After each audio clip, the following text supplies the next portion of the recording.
আসসালামু আলাইকুম। আমি জেসমিন নেওয়াজ আমার কুকিং চ্যানেল থেকে আপনাদেরকে জানাই স্বাগতম। আজকে আমি ভুনা খিচুড়ি রান্না করেছি, আর ভুনা খিচুড়ির সাথে চিকেন দিয়ে আলু দিয়ে ভুনা করেছি। আর এই রেসিপিটা আপনাদেরকে দেখানোর জন্য আমার মন খুব চাচ্ছিল যে আপনাদের সামনে তুলে ধরবো, আর সেই চিন্তা করে আজকে আমি শুরুটা করে দিলাম। আর এইখানে ভুনা খিচুড়িটা কত সুন্দর হয়েছে একটু দেখলে বুঝতে পারবেন। আর এইখানে শুরুতেই আমি ভুনা খিচুড়ি রান্নার জন্য চাল, মসুরের ডাল আর মুগ ডাল ধুয়ে একদম চালনিতে ঝেড়ে রেখেছি যাতে পানি ঝরে যায়। আর তারপর আমি একটি হাঁড়িতে পেঁয়াজ বাদামি কালার হয়ে আসার পর একটু হলুদের গুঁড়া দিয়ে দিয়েছি, দিয়ে তারপর আমি আদা রসুন পেস্ট দিয়ে দিয়েছি যাতে কাঁচা গন্ধটা না থাকে।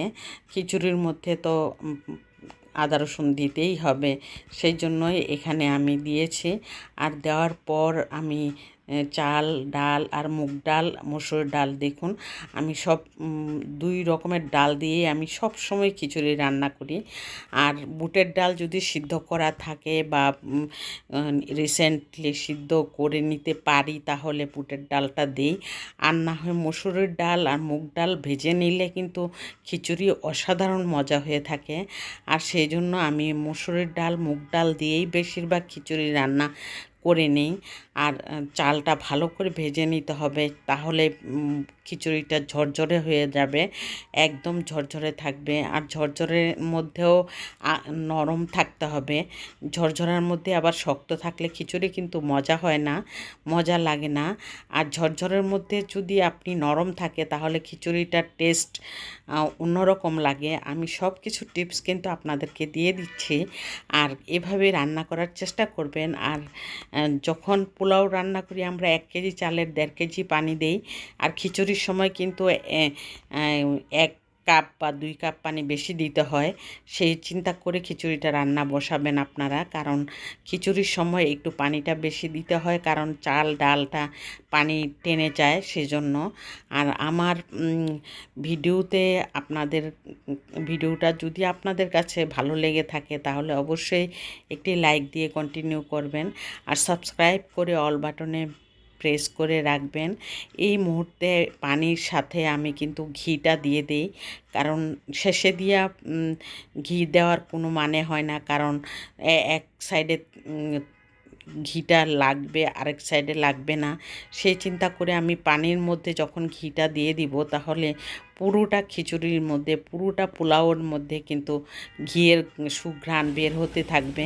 আর সেভাবেই আমি রান্নাটা করে দিই। মাঝে একবার নেড়েচেড়ে দিয়েছিলাম পানি শুকানোর আগে, আর ভিডিও করা হয়নি। আর শেষ পর্যায়ে এসে আমি এখন আপনাদেরকে দেখাচ্ছি যে আমার খিচুড়িটা কেমন ঝরঝরে হয়েছে দেখুন। আর কিন্তু সফট হয়েছে, একদমই সফট হয়েছে। আর এরকম খিচুড়ি কিন্তু খেতে অসাধারণ লাগে। আর এই খিচুড়িটা এখন আর কিছু দেওয়ার নাই আমার, আমি এখন চুলা বন্ধ করে দিলাম। দেওয়ার পর আমি একটি কড়াই বসিয়ে দিয়ে আমি চিকেনটা রান্না করার জন্য রেডি করছি। চিকেনটাও আমি রেডি করে রেখেছি। সব কিছু রেডি না করলে কিন্তু তারা একটার পর একটা বসানো যায় না, সেজন্য সব কিছু ভিডিও করাও যায় না। আর এই জন্য আমি যতটুকু পারি ততটুকু নিজের হাতে চেষ্টা করি যতটুকু ভিডিও করার। আর আমার কোনো হেল্পিং হ্যান্ড নাই যে কেটে ধুয়ে সব কিছু করে দিবে, সবই আমার করতে হয়। আর হেল্পিং হ্যান্ড বলতে সকালবেলা কাজ করে যায় ও ঘর মোছা, কাপড় ধোয়া আর হাঁড়ি পাতিল ধোয়া, এটুকের পরে সারাদিন যা কাজ করতে হয় সেটা আমারই করতে হয়। আর এইভাবে আমি ঝোলটা আমি দেইনি, কিন্তু চিকেন থেকে যেই ঝোলটা উঠেছে ওই ঝোলটা দিয়েই আমি চিকেনটা রান্না করেছি। একটু পরে যখন হয়ে আসছে ভেবেছিলাম একটু ঝোল থাকবে, কিন্তু যখন আমি একটু দেরি হয়ে গেছে চুলা থেকে নামাতে, তখন আমি দেখি যে পানিটা বেশি শুকিয়ে গেছে। তো এটা একটা টেস্ট হবে যে একদম মাখা মাখা কিন্তু একদম শুকনা শুকনা। এটা দিয়ে আসলেই অনেক টেস্ট লেগেছে, খেতে অনেক ভালো লেগেছে।